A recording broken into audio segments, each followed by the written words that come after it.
produteiros e produteiras ao podcast Mulheres de Produtos. Eu sou a Daniela Schwab e hoje, junto com a Priscila Caldas, vamos conversar sobre versionamento de código.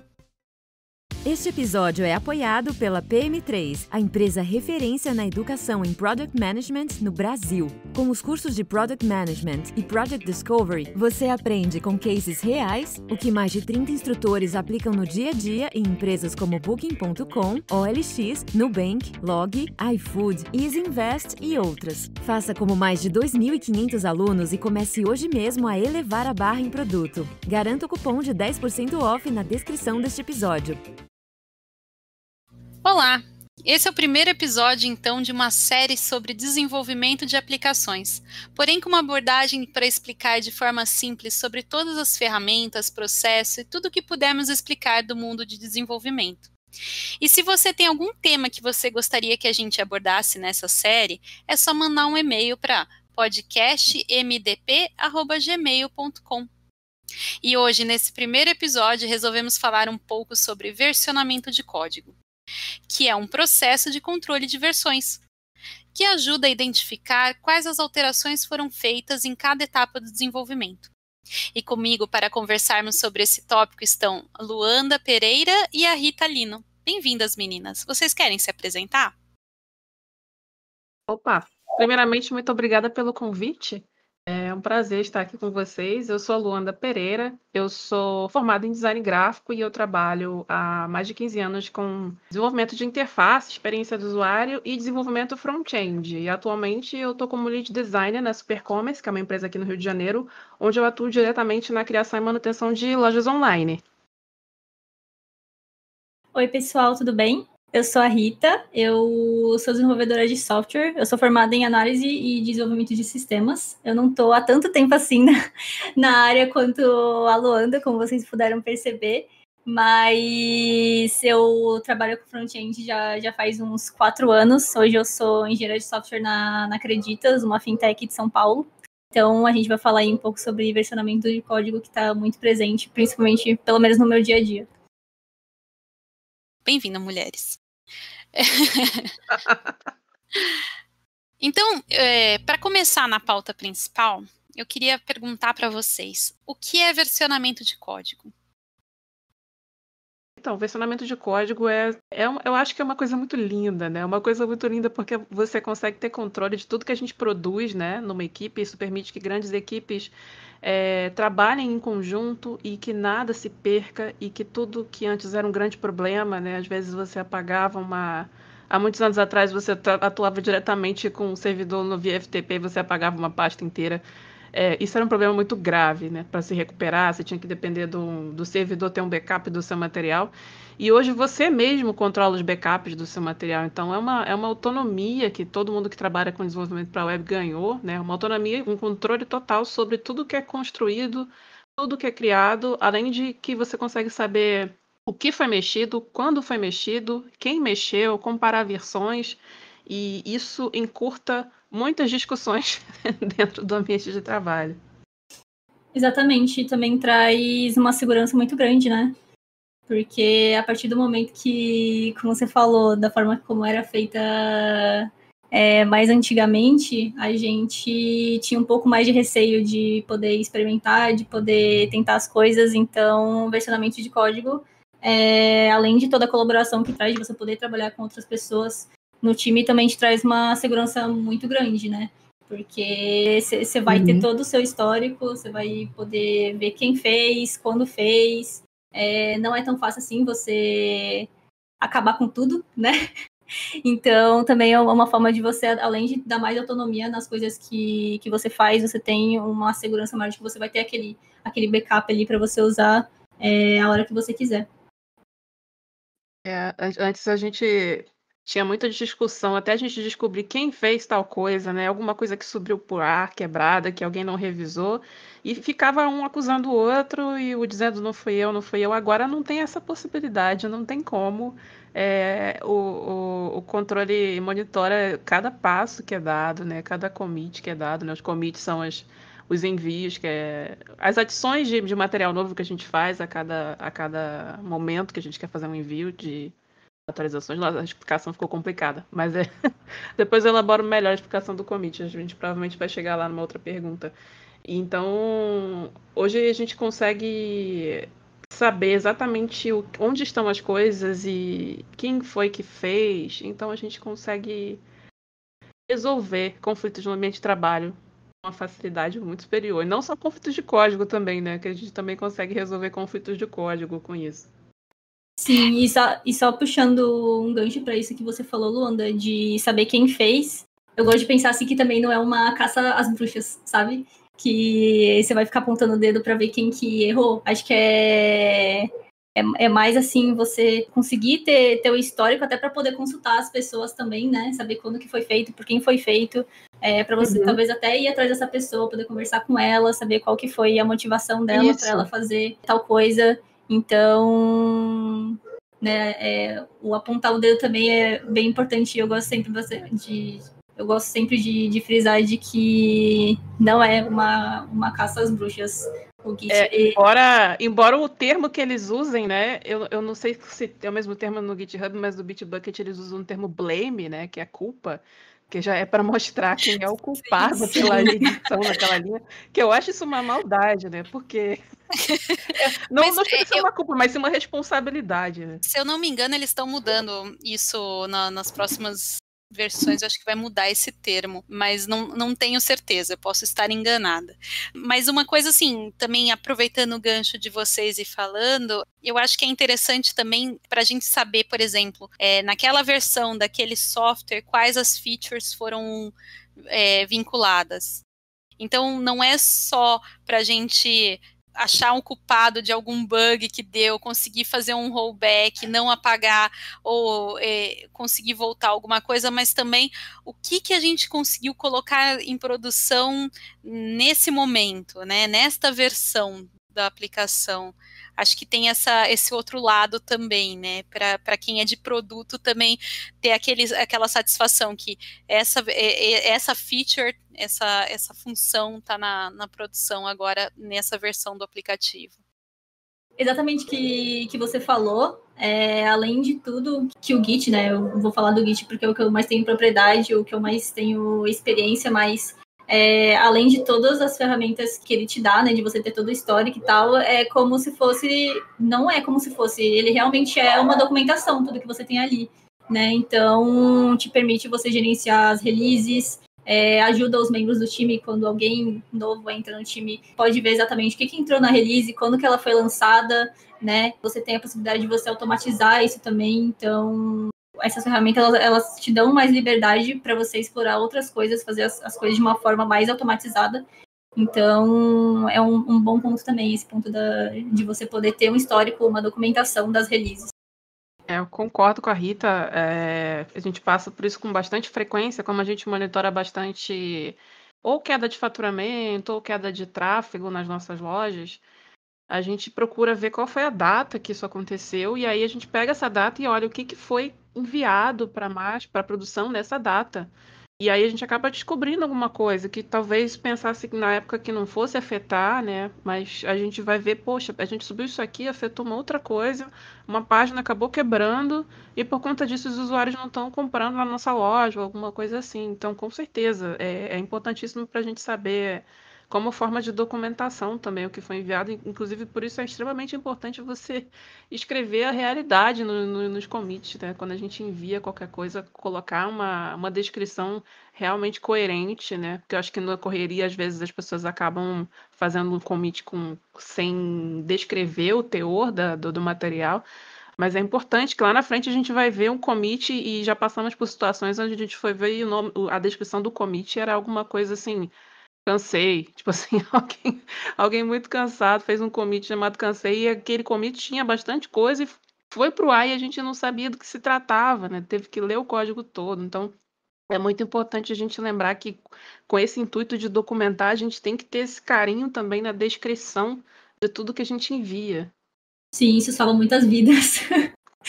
Até para você olhar, voltar lá para o histórico, que nem se deu exemplo, já aconteceu um caso na minha equipe de que a gente lançou uma versão e daí depois de um tempo aquela versão começou a dar problema, começou a gerar um bug muito grave E daí a gente foi realmente ver o nosso histórico de releases e a gente conseguiu, pelos commits que a gente tinha todo o histórico e tal, a gente conseguiu saber onde exatamente a gente poderia voltar, né? Pra gente também não perder o que entrou depois daquilo. Então, acaba te dando toda essa autonomia mesmo para você poder saber exatamente até que ponto você pode voltar, o que você tem que manter e saber também, né, o que entrou em cada release. Nesse caso que a Luna falou de ter commits que sejam bem descritivos é muito importante. Vamos aproveitar que a gente falou bastante de commit. O que é um commit? É aquela que a gente usa todo dia, mas quando para pensar, para explicar, parece confuso, né? Sim. É difícil, porque para quem trabalha ali todo dia com aquilo, é meio que já está internalizado. É a mesma coisa do que a gente falar, vamos deletar alguma coisa, vamos comitar alguma coisa. Já tá internalizado na gente, né? Sim. Eu vou puxar a origem da palavra para tentar deixar a explicação mais simples possível, né? Que em português seria um compromisso, né? Então você faz o seu trabalho e o ato do commit é um compromisso que você faz com todo o projeto e com toda a equipe de que aquele material que você está enviando é o ok, né? É o ok do seu trabalho até agora, desse ponto aqui. Você pode depois fazer um próximo commit, depois se você tiver mais atualizações, mas o commit geralmente é usado para você enviar o material que você considera que está feito até aqui e que pode ser parcialmente utilizado, ou então que você ainda está trabalhando. É tipo como se fosse um ponto de referência. Olha só, estou fechando aqui essa parte da tarefa que eu terminei e essa é a versão 1, estou aqui fazendo esse commit disso daqui. Você pode fazer isso porque você vai passar para alguém, trabalhar em cima, ou para você mesmo pegar no dia seguinte, né? Mas é um compromisso que você faz de enviar os seus arquivos, porque se você não fizer o commit, as coisas ficam só na sua máquina, né? Você precisa fazer esse laço do que você fez agora com o repositório que está no servidor. Sim, eu gosto também do termo de preparar, né? Você preparar um conjunto de alterações que você fez localmente para você poder enviar pro servidor, né? No caso, lá pro GitHub, pro GitLab. Então, tanto preparar ali, fechar digamos, uma etapa, né, de desenvolvimento, porque geralmente a gente coloca no mesmo commit coisas que são de um contexto em comum. Então, eu gosto desse termo de você preparar uma coisa para sair do seu local para ir para algo remoto e também de fechar meio que esse ciclo, né? De fechar um contexto ali dentro de uma descrição, que no caso é a mensagem do commit. Eu acho muito interessante vocês trouxeram visões ótimas, eu adorei ir buscar o que significa a mensagem, e eu concordo plenamente, é um contrato com as coisas que você alterou, que você desenvolveu, que você preparou ali da sua tarefa, não precisa ser a tarefa inteira, mas precisa ser um bloquinho fechado de alguma coisa, e muitas vezes o pessoal pensa que pode ser até quebrando o código, e eu prefiro pensar num bloquinho fechado que tá tudo certinho ali, não tá quebrando nada. Beleza, você ainda precisa fazer umas alterações, ampliar alguma coisa, mas você não tá me quebrando nada. Eu não sei como vocês trabalham na empresa de vocês, mas muitas empresas usam o famoso pull request e o review dos commits antes de juntar isso com o código principal. Vocês fazem isso? Vocês dividem em outros ambientes? Por exemplo, para quem não entende dos termos, a gente divide em branches, né? Que seriam você meio que copia o código principal para sua máquina, faz as alterações e envia nesse espaço copiado, né, com as alterações já feitas. E depois você tem que juntar isso, né, que é o famoso mergear essas alterações. Normalmente a gente usa o termo pull request para fazer essa junção. Vocês usam isso? Sim, lá na empresa a gente usa basicamente tudo que você descreveu, né? A gente tem. Cada pessoa tem o seu próprio servidor para trabalhar. A gente tem um de teste e a gente tem produção. Então, assim que a gente trabalha no nosso local, a gente envia um PR para subir para teste, que só depois de revisado a gente faz um outro PR para master. Então, pode ser que se fique ainda enviando ali para teste várias vezes até terminar tudo e só depois vai para master. E a gente tem pessoas específicas que fazem revisão desse código, né? O líder de cada time, no caso, eu faço revisão de toda a parte de código de front lá na empresa, e tem o líder de back-end que revisa todo o código de back-end, né? A gente, em algumas tarefas, a gente acaba sendo revisor ali em conjunto, né? Porque mistura front com back-end em alguns momentos. Mas a gente sempre tem esse fluxo, sempre. A gente não sabe absolutamente nada, salvo alguns incêndios, muita exceção, alguma coisa assim muito próxima de Black Friday emergencial. Mas normalmente a gente respeita sempre esse fluxo, sim, de aprovação, de revisão, vai e volta, porque isso evita que problemas aconteçam no futuro. Muitos problemas, hein? Evita muitos problemas. No meu time a gente utiliza também o pull request, então a gente mantém uma branch principal, né?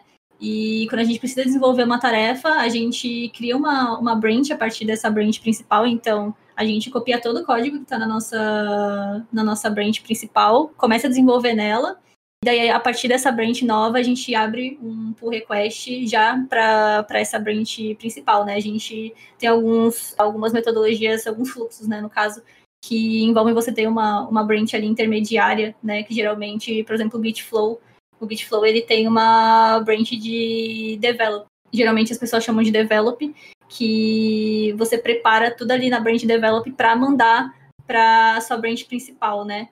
No meu caso, a gente só tem uma que aponta diretamente para a principal, e daí o fluxo de revisão é muito parecido. Na verdade, é igual ao que a Luanda já contou da experiência dela. Então, o que a gente tenta fazer, não que a gente tenta, né? Isso é uma coisa que a gente nem habilita no GitHub, no caso, que é a mesma pessoa que abriu o PR revisar o próprio PR, né? Porque aí já fica bastante enviesado. Você que fez código, daí você que vai revisar. Então, a gente deixa isso para as outras pessoas do time. A gente deixa o mínimo de 2 aprovações ali para a gente poder mergear o PR na nossa branch principal, e esse é o fluxo de sempre. A gente raramente coloca alguma coisa direto na principal, sempre tem um fluxo que é um fluxo que dá muito mais segurança, né, da gente desenvolver, da gente não subir coisas quebradas para produção. Então a gente sempre acaba adotando pull request mesmo. Bacana. Pri, você tem alguma pergunta? Então, eu queria saber, na verdade, assim, como começar no versionamento de código. Como começar? Então, eu e a Luanda, a gente tem umas experiências bem legais quanto a isso, porque a gente já se conhece, na verdade, que a gente acabou organizando um curso voltado para front-end, no caso, e eram para mulheres que eram totalmente iniciantes na área. E um dos módulos foi ensinado Git e GitHub. Então, surgiram muitas dúvidas, né? A gente começou a criar na nossa cabeça como que a gente começa a ensinar um conteúdo que é complexo, né? No caso do Git e do GitHub também. Como que a gente passa isso de uma forma bem clara, bem explicativa, o mais simples possível para que todas elas que estão iniciando, né, nessa área de computação possam entender.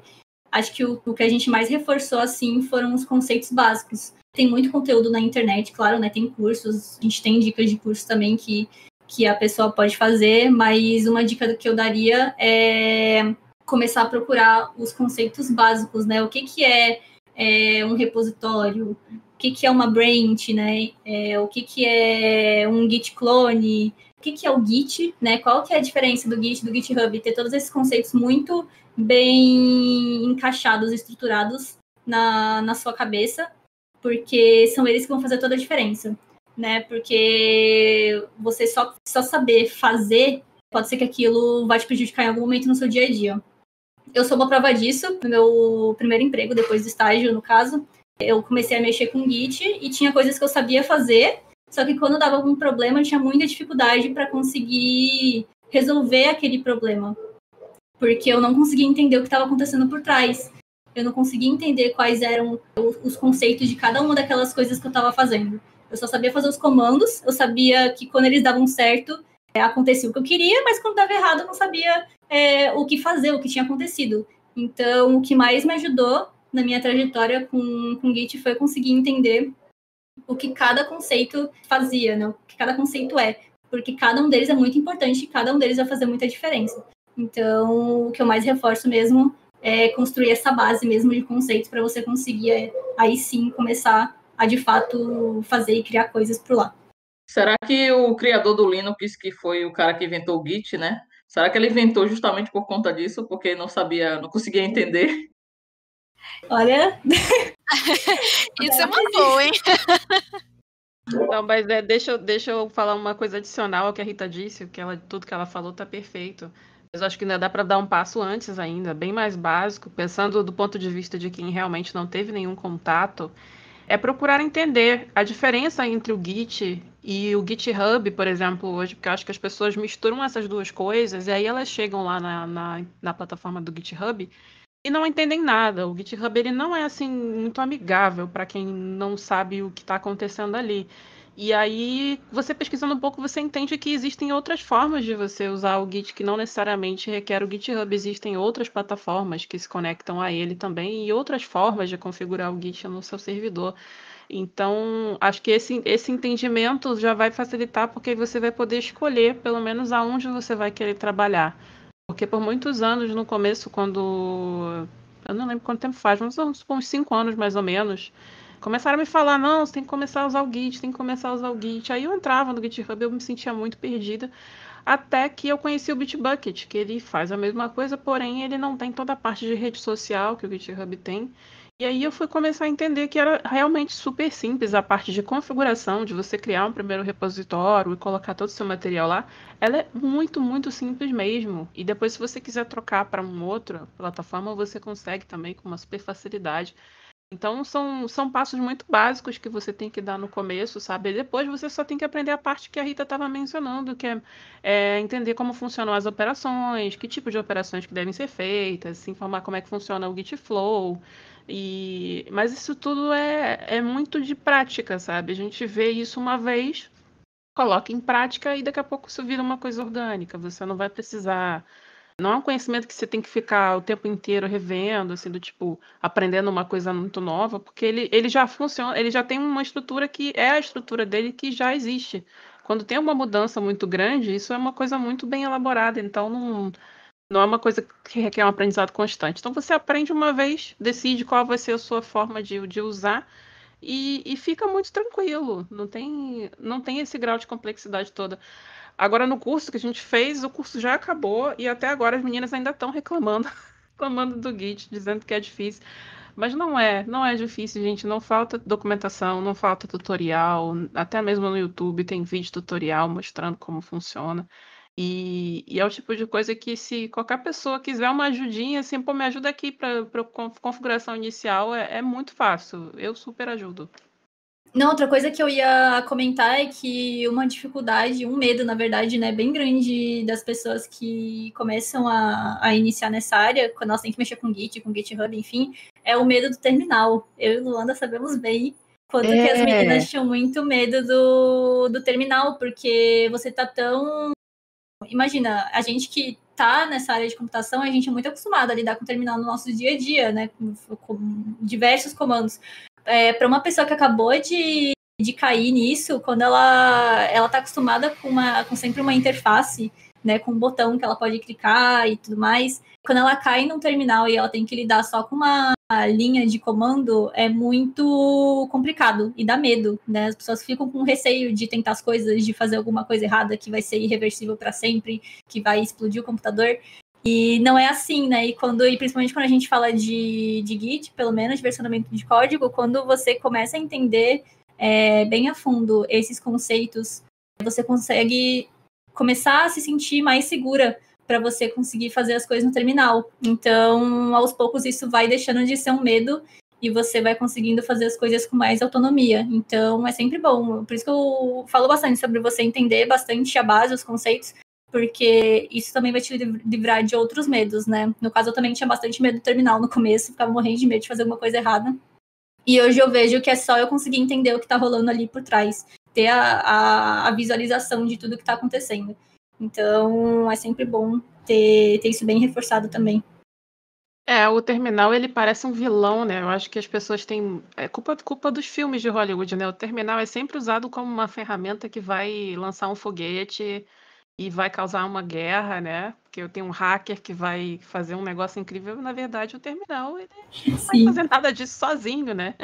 É você que vai falar com ele. Então, não tem que ter essa preocupação. E outra que dá para usar o Git sem terminal. Assim, não recomendo, mas é possível. Existem diversas interfaces, é, softwares com interfaces. O próprio GitHub tem um que você consegue ver, e que tem botão, menu, clicar em tudo, todas as operações de GPR, commit, você consegue fazer tudo nesse software. Então não tem, se for o caso assim de, poxa, muito, muito medo do terminal, é possível. É possível usar sem o terminal. Eu conheço gente que faz isso. Não consigo entender por quê, mas assim, tem gente assim. Aproveitando essa deixa aí, falando do terminal um pouco, tem um site que ele procura tudo que é apresentado de hacker, computação, código, filmes, novelas, seriados, e ele mostra o que é que está sendo mostrado ali. É muito hilário. Muito bom. Gente, acho isso incrível. Muito Teve um dia desses que eu vi que pegaram a imagem, né, da novela, não lembro. Mas era uma super tela, né? O cara parecia que a Luanda falou, parecia que estava enviando um foguete ali para não sei onde. Aí deram um zoom, era um CSS. Eu já vi usarem Hacker Typer. Vocês já viram? Né? Não, Sei, esse eu não. é o site que fica aparecendo um monte de coisa digitada, tipo um terminal, né? O Hacker Typer. É muito bom. Eu já vi usarem isso num episódio de TV. E o outro que eu vi foi o cara estava mostrando o HTML do site como programar em C. Meu Deus. Não, mas eu brinquei do terminal para a gente descontrair um pouco, mas a gente já entrou bastante sobre as ferramentas. Gente, vocês vão dar risada, mas eu cheguei a trabalhar com CVS e com SVN, que eram 2 tipos de versionamento de código muito antigos. Eu não tenho como rir de você, porque eu também estava lá. Então a gente ri junto. Mas era um versionamento de código que tinha um problema muito sério. Por exemplo, na empresa que eu trabalhei, a gente tinha a equipe de desenvolvimento todos juntos na mesma sala, e cada vez que um ia comitar no código ou sincronizar o código, a gente tinha que ter uma arminha que era específica do código, porque senão dava conflito. Então você imagina, 20 pessoas, naquela época era uma startup, então era pequeno, mas imagina, a gente tendo que fazer fila de quem ia comitar as coisas. E não era comitar as coisas na principal, era fazer todo esse processo de abrir um commit no código que eu estou mexendo apenas e depois abrir um para juntar com o código principal. Então, ficava meio inviável se você começa a aumentar o time. A Luanda falou que já, né? Mas qual foi a sensação de ir para o Git que fornece essas facilidades nesse aspecto, né? E se vocês já viram outras ferramentas de versionamento de código? Cara, é uma mudança assim que é difícil até fazer um comparativo, né? O clichê seria água para o vinho, né? Por aí. Só que eu não gosto de vinho, então não sei se faz sentido. Mas assim, o CVS, cara, e hoje olhando para trás eu consigo perceber que ele tinha sido pessimamente configurado, né? Porque o que acontecia é que a gente não tinha uma interface para ver as coisas, como hoje a gente vê no GitHub, no Bitbucket ou qualquer outro, para ver o que está acontecendo. A gente usava uma IDE, que na época era o Eclipse, e essa IDE ficava conectada a esse repositório CVS, só que ele era um só, esse repositório era um só. Não tinham branches, não tinha esse tipo de controle. Era como se fosse como se o único objetivo fosse conectar todos os computadores no mesmo repositório. Então acontecia isso dos commits serem feitos ao mesmo tempo e dar conflito. E eu nessa época, eu acho que eu tinha uns 24 anos, eu não conseguia nem entender o que estava acontecendo. Então era aquela coisa, eu sempre tinha que gritar para alguém, gente, deu um conflito aqui, eu não sabia nem como resolver, porque você não consegue ver de fato direito o que aconteceu. E, cara, o Eclipse era uma ideia naquela época muito lerda, muito lerda. Então, esse processo de fazer um commit ou de dar um pull nas atualizações, pegar o que tem de novo, era assim, muitos minutos. Era coisa de, peraí, estou atualizando o repositório, vou lá embaixo tomar um café e volto, sabe? Era uma coisa que não acontece hoje. Hoje é muito simples. Hoje você quer clonar um repositório, é questão de segundos, né? Então, e você vê o que está fazendo. Isso é muito importante, né? Que eu acho que esse. Imagina quem tem medo do terminal pegasse essa época, porque você não via meio que o resultado da ação. Você se conectava numa IDE, mas você não conseguia ver de fato o que as outras pessoas estão vendo direito. A gente só sabia que estava errado quando dava um problema mesmo, mas a gente nunca tinha um feedback assim da operação que a gente estava fazendo, sabe? Então, hoje eu sei que aquilo estava mal configurado, com certeza. Mas na época eu também não sabia das possibilidades, de como que isso poderia ter sido melhorado, de qual seria uma estrutura melhor para isso. Talvez fosse novo para todo mundo na empresa que eu estava também, não sei. Mas sobrevivemos, né? Deu para resolver alguns problemas, mas às vezes eu tinha a impressão que causava mais problema do que resolvia. Guerreira, se quem tá começando nessa vida de versionamento já começa com um Git, que é legalzinho, e mesmo assim já acha muito complicado, imagina se começasse nessa época.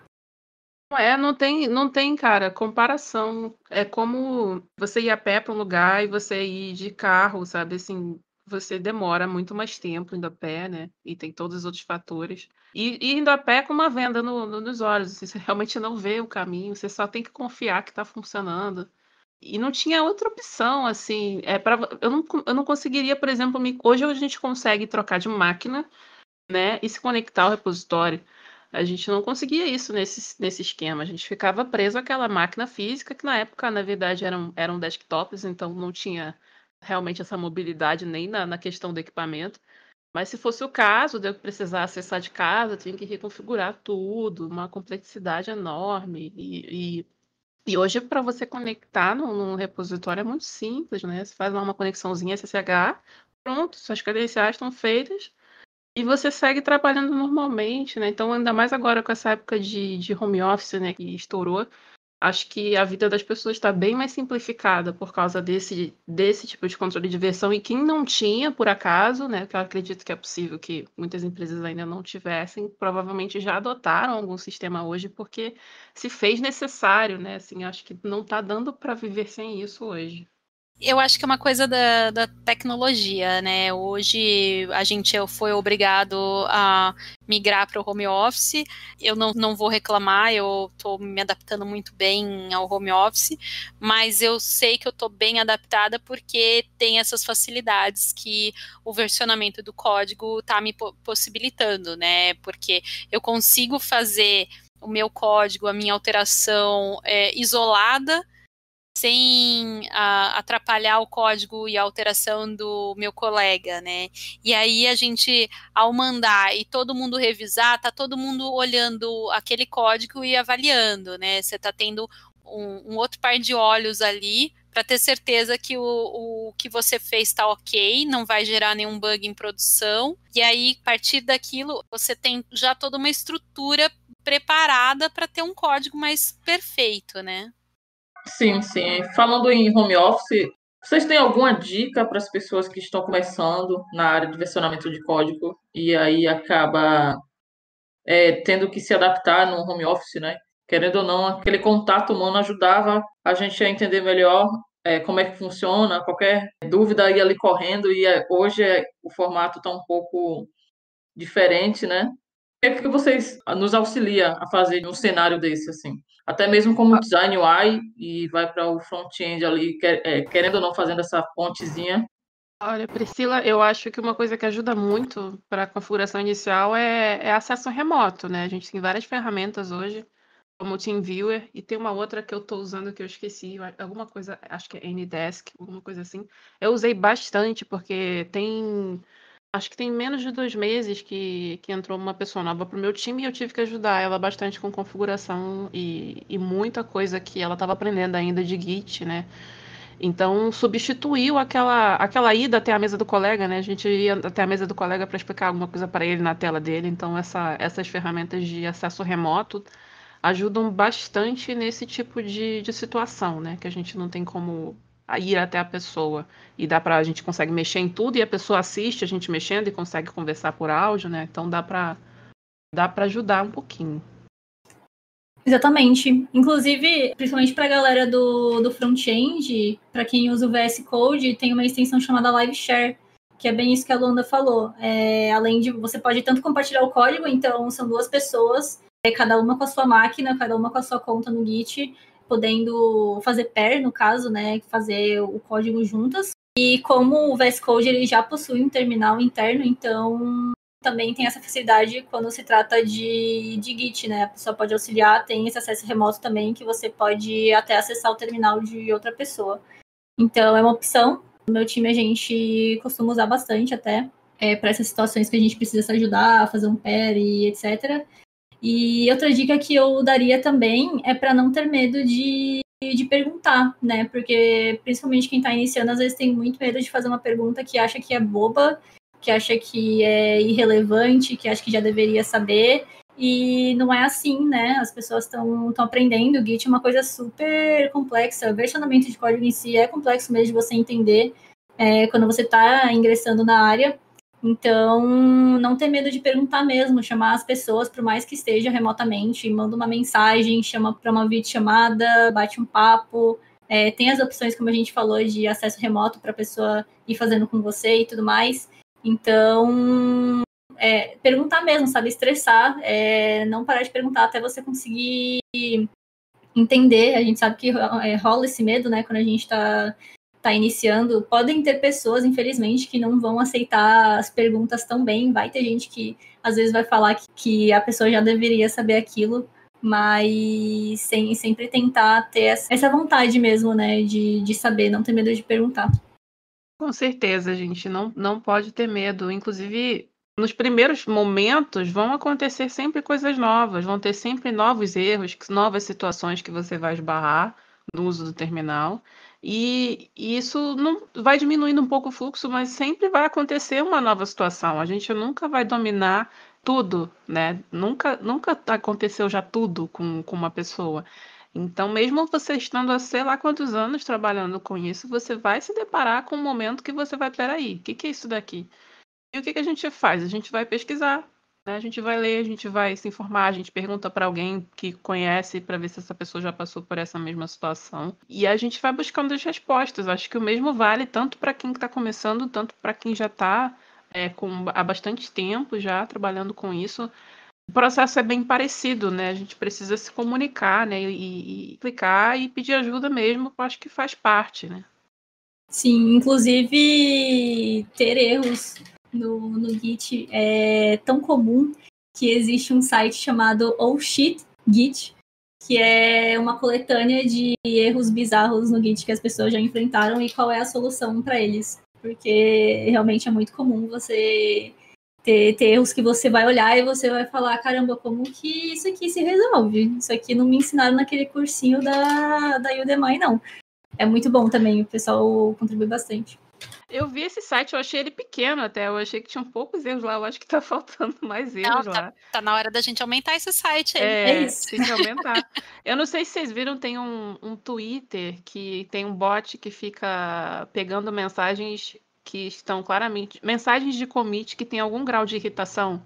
E aí ele posta essas mensagens como um tweet de qualquer repositório que estiver aberto, né? Que for público, mas é muito engraçado, porque Nossa, manda pra gente essas coisas que eu ponho lá na descrição do episódio. Eu vou achar o link dele, é muito engraçado. Eu compartilhei numa outra comunidade que a gente faz parte e tinha uma menina lá e só encontrei um tweet com um commit meu, que ela tava muito revoltada lá e, sabe, quando você coloca algum palavrão ou alguma expressão que remete à raiva, o bot sinaliza aquilo como um commit raivoso e compartilha lá para todo mundo se sentir assim menos é mais aliviado, né? Que todo mundo passa, né? Pela essa situação de estresse.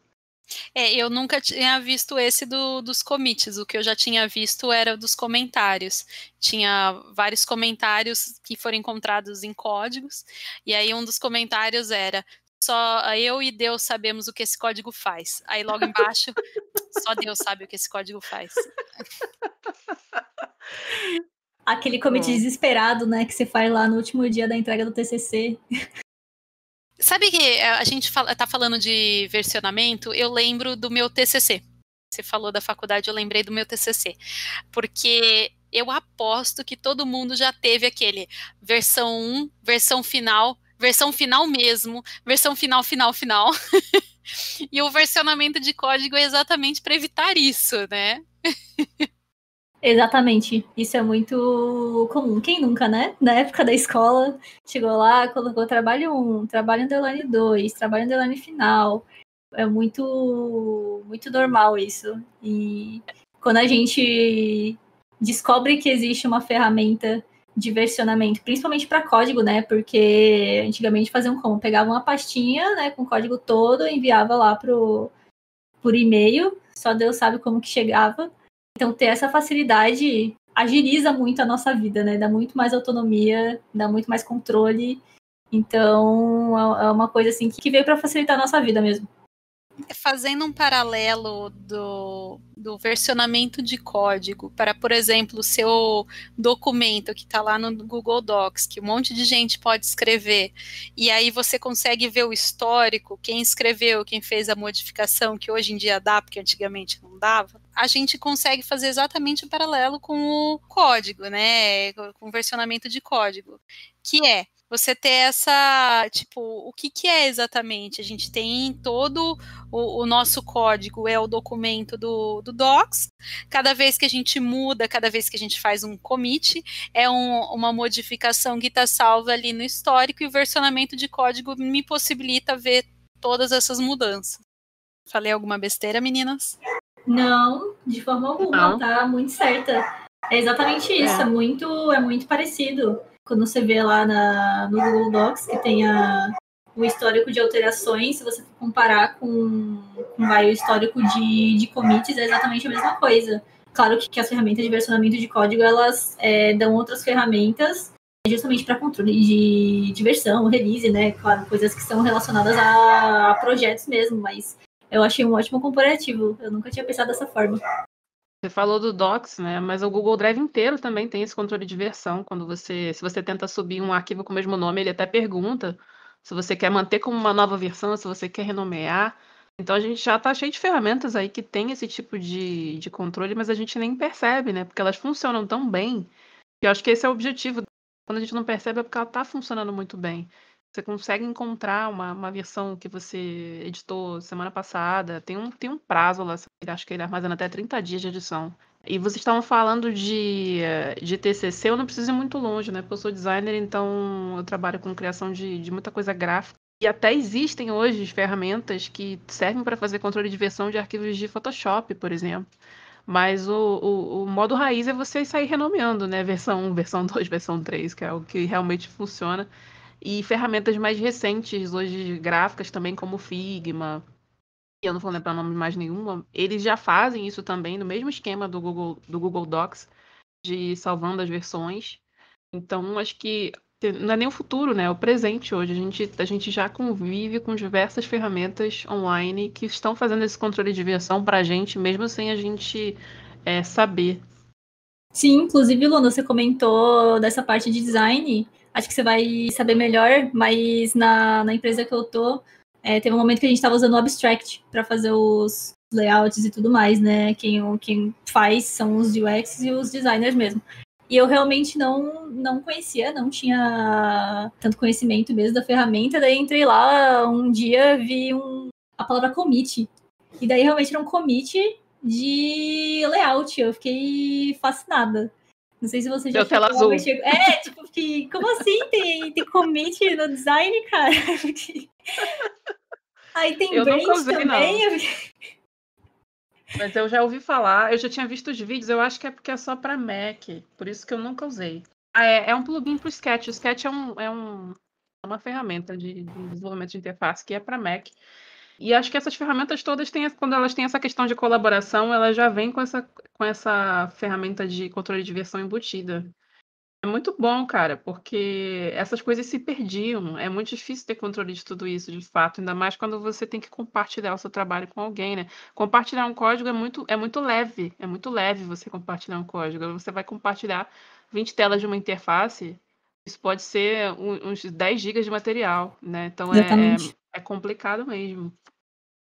E uma coisa que a gente não fala muito, mas o versionamento de código, ele é código, é texto, né? Quando a gente tem que versionar imagem, quando a gente tem que... Imagem até que hoje em dia tá ok, mas se você tem, por exemplo, uma lib ou uma DLL dentro do código e você tenta versionar isso, é algo que os aplicativos hoje não sabem lidar com isso, né? Tanto que eu sou desenvolvedor Android, então quando você precisa de alguma lib, o Android Studio que vai baixar as libs para ter dentro do Android Studio, não vai estar no seu código, né? Vão estar as referências para essas libs que vão ser baixadas, né? Então vai estar lá escrito qual a lib que você vai estar usando e o Android Studio interpreta aquilo e vai procurar o arquivo, né? Porque ele não sabe lidar, por exemplo, com arquivo binário, fazer versionamento disso, não tem como, né? Eu já tive conflitos de imagem, eu fiquei assim, ué, o que eu vou fazer agora? Mas, na verdade, quando eu fui resolver, da forma que eu sempre resolvo, de código, só tinha uma imagem lá. E aí, o que ele precisava era só que eu fizesse um novo commit, dizendo, essa imagem tá certa. Ele não me mostrou duas imagens e disse, olha só, essa aqui tá conflitando com essa. Ele só disse que teve um problema, sabe? Eu acho que ele deve tratar da mesma forma, qualquer arquivo que ele não consegue compreender, né? Ele avisa, ó, não soube fazer automaticamente, se vira aí, basicamente. Ele joga a bola para você, né? É basicamente isso mesmo. Acho que é por isso que eles estão...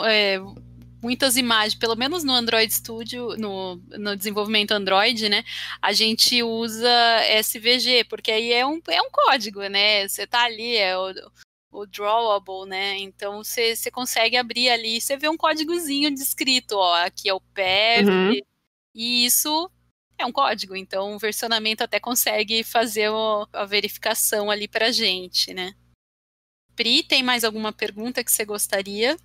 Não, acho que está tudo bem claro da minha parte. Estou conseguindo entender vocês. Ai, que bom, Isso é né? bom. Isso é o mais importante, porque a gente está aqui tentando desmistificar o versionamento de código. O interessante também do Git, né, que a gente pode instalar coisas, né? O pessoal pensa que só pode subir código para o GitHub, mas dá para fazer outras coisas também, né? O GitHub ele deixou de ser uma ferramenta de Git para se tornar algo até maior, né? Muita gente usa ele como um próprio portfólio, tanto de o que você está desenvolvendo, uma página mesmo para mostrar tudo que você os seus projetos, né? Eles têm toda uma parte de rede social, né? Uma coisa meio de gamificação até, porque quando você vai contribuindo com repositórios públicos, vai aparecendo lá na tua tela, no teu perfil, uns pontinhos lá que você vai ganhando. Então, tem toda uma coisa que eu acho que acrescentaram para dar uma atraída nas pessoas, talvez, para ver um outro ponto de vista, né, em relação ao controle de versão, né? Tem umas coisas assim meio divertidinhas de se fazer lá dentro. E até essa questão mesmo de você poder publicar lá, que tem o GitHub Pages, né? Você pode criar qualquer coisa que você criar, estática, você pode publicar lá usando o GitHub Pages e fica com uma URL bonitinha. Eu acho que tem coisas além do controle de versão que o GitHub fornece. O pessoal faz até amizade lá, cara, não duvide de nada. Rede social. Verdade. Exatamente, existe uma missão, né, para desmistificar o Git e o GitHub o suficiente para pessoas que não são pessoas desenvolvedoras também conseguirem usar para benefício próprio. Então, por exemplo, o arquivo Markdown é um documento ali que você tem a total liberdade. Como a Luna falou também, em GitHub Page, você pode publicar um site seu ali de uma forma bem simples, bem fácil. Então, acho que existe uma missão no geral da gente conseguir tirar isso tanto de um universo de só desenvolvimento, só código, só projeto difícil e também levar para as pessoas que não estão inseridas nessa área. Show. Meninas, acho que é isso. Vocês têm mais alguma coisa sobre versionamento de código que vocês gostariam de acrescentar ao que foi dito até agora?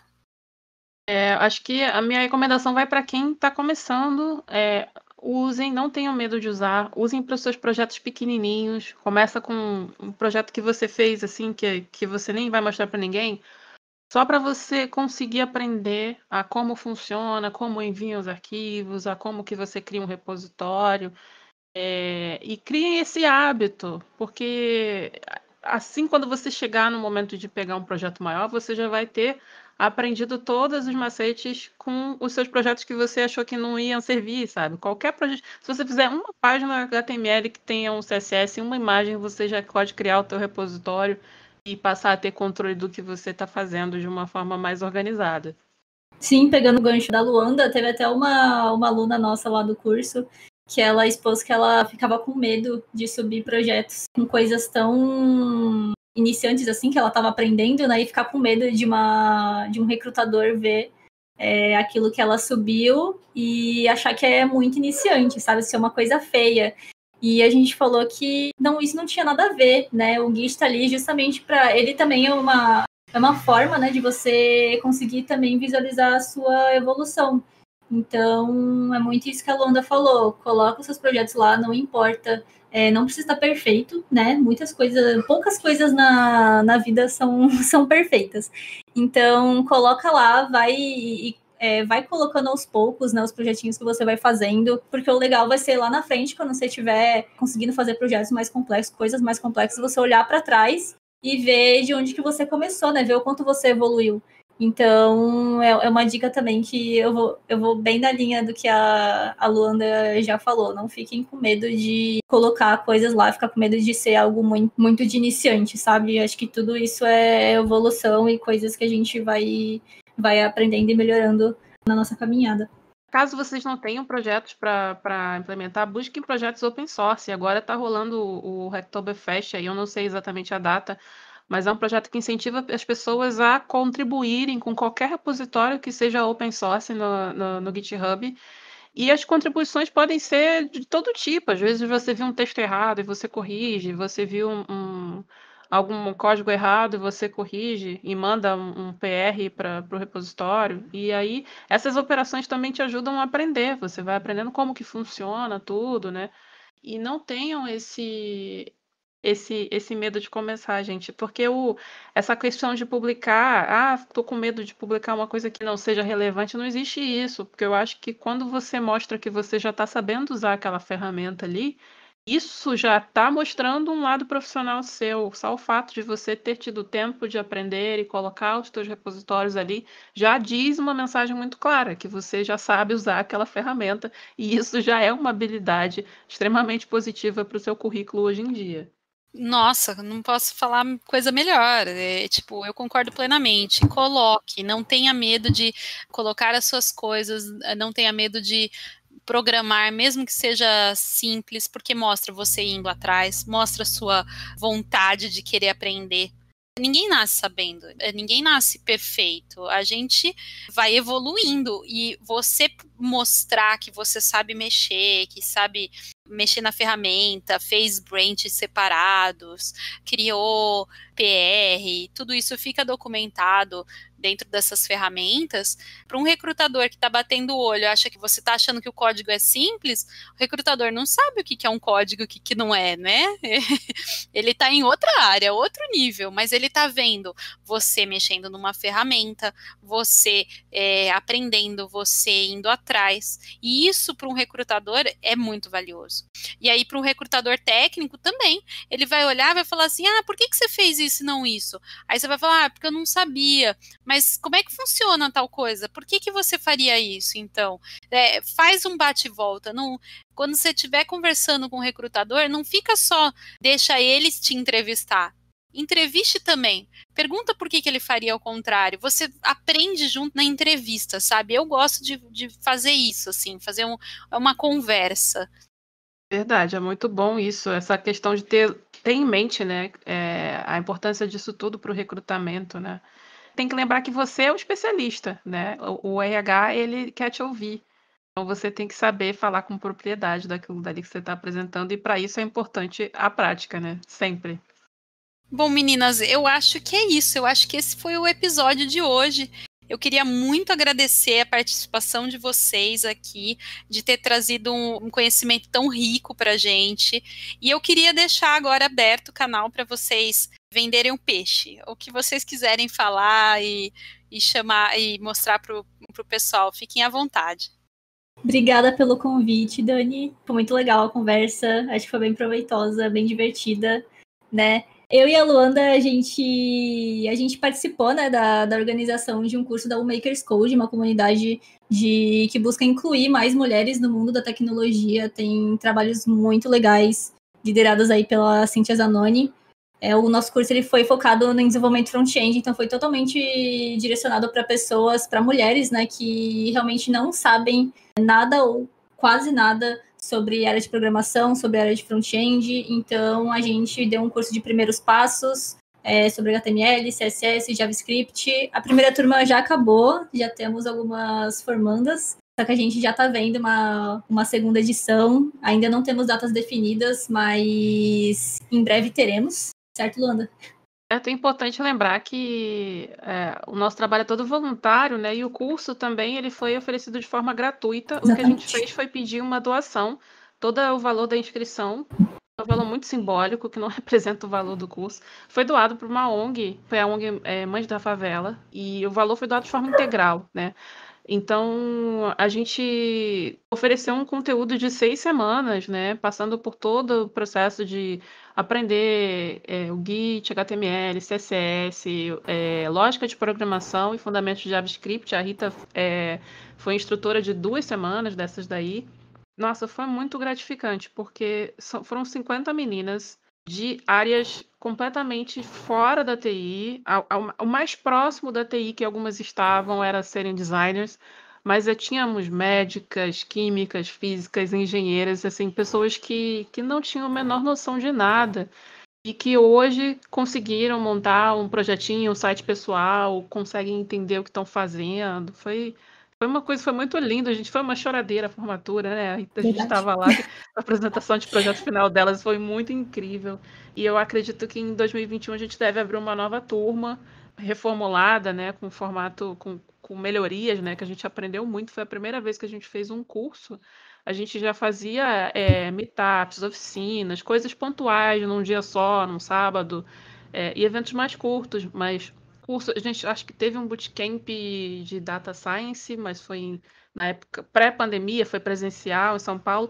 Essa foi a primeira edição online, então a gente tinha mulheres do país inteiro. Foi muito rica a experiência.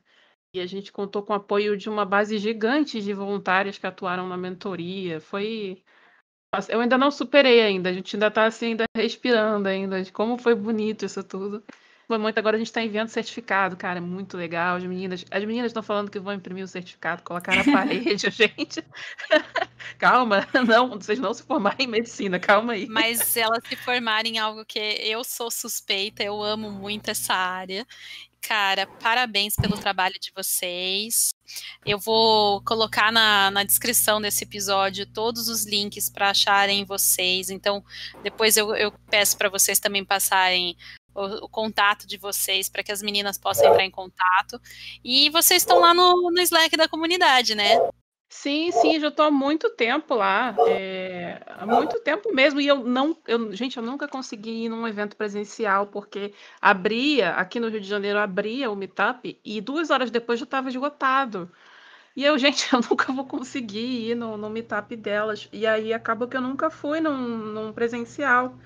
Mas eu já vi um online, e aí agora eu estou aqui nesse podcast, estou muito feliz, porque eu acho que essa comunidade faz um papel também importantíssimo, né? Ela une mulheres de também que estão em transição de carreira, que estão vindo de áreas completamente diferentes e fazendo imersão em tudo relacionado a produto. Eu acho isso muito legal. Então, quando eu vi o convite lá, na verdade, eu não sabia nem que era do próprio Mulheres, eu achava que era um outro podcast aleatório.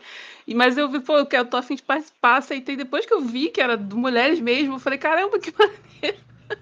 Então deu certo, que bom que deu certo. Fico muito feliz que a gente trouxe algum conteúdo que agregou. E para me achar é muito fácil, que eu tô num detox de rede social, então eu só tô no LinkedIn, Luanda Pereira no LinkedIn, eu acho que só tem eu. E pode me procurar lá, se quiser tirar dúvidas de Git, eu ajudo também, não tem o menor problema. Eu também tô na comunidade Mulheres de Produto. Na verdade, acho que foi uma das primeiras comunidades que eu passei a participar. E acho que foi uma das que me deixou mais, eu posso dizer, surpresa. Não sei se é a palavra certa, mas porque é uma comunidade com muitas, muitas mulheres e muito ativa. Eu fico impressionada. Sempre que eu entro no Slack, tem muito conteúdo rico, tem muita novidade, tem muito evento. Tô que nem a Luanda, eu não consegui participar de nenhum evento presencial antes da pandemia. Eu cheguei a organizar um evento pela Mulheres de Produtos de lógica de programação, mas eu nunca consegui participar, de fato, de um presencial, além desse que eu ajudei a organizar, né? Então foi muito gratificante mesmo poder estar aqui e contar um pouquinho da minha experiência. Espero que tenha ajudado outras pessoas que estejam iniciando com versionamento de código, né? E para me achar também, eu uso bastante o LinkedIn e o Twitter. No LinkedIn é Rita Lino, acho que só vai ter eu de Rita Lino também, que nem Luanda Pereira. E no Twitter é @RitaLinux, de Linux mesmo. Muito obrigada, meninas. Esse episódio foi maravilhoso. Obrigada a você, bom. só tenho a agradecer. Também. E esse foi o nosso episódio de hoje. Se tiver alguma sugestão de tema, crítica ou desabafo, envie para a gente no podcast mdp@gmail.com. Siga e compartilhe nas redes sociais. Somos o Mulheres de Produtos no Instagram, Facebook e LinkedIn. Obrigada!